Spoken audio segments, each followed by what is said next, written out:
নমস্কার বন্ধুরা, রকমারি রান্নাঘরে তোমাদেরকে স্বাগত। আশা করি ভালো আছো তোমরা বন্ধুরা। আজকের রেসিপি হলো লোটে মাছের কারি। সবসময় তো একইভাবে রান্না করে থাকি, আজকের একটু অন্য মশলা দিয়ে লোটে মাছের কারি করে দেখাবো তোমাদেরকে। চলুন বন্ধুরা, দেখা যাক আজকের এই রেসিপিটা। মশলার মধ্যে নিয়ে নিয়েছি গোলমরিচ, দারচিনি, লবঙ্গ, জিরে, জয়িত্রী, শুকনো লঙ্কা আর জায়ফল। এটা বেটে নেব। আর এখানে আমি লোটে মাছটি ভালোভাবে কেটে ধুয়ে নিয়েছি। আর যে মশলাটা করেছিলাম সেটা আমি দিয়ে দেব মাছের মধ্যে দিয়ে হলুদ দিয়ে দিলাম, আর দিয়ে দিলাম পরিমাণ মতন লবণ, আর দিয়ে দিলাম সর্ষের তেল।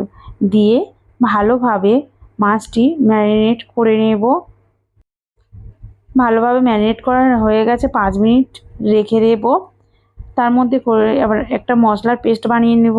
আদা, রসুন আর পেঁয়াজ দিয়ে দিলাম। মিক্সিং জারে পেস্ট বানিয়ে নেব। কড়াইতে তেল দিয়েছি, তেলটি গরম হয়ে গেছে, আর পেস্টটিও দিয়ে দিলাম।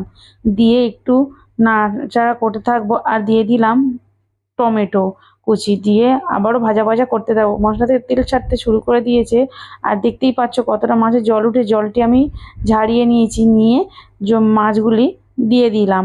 দিয়ে ভালোভাবে নাড়াচাড়া করতে থাকবো।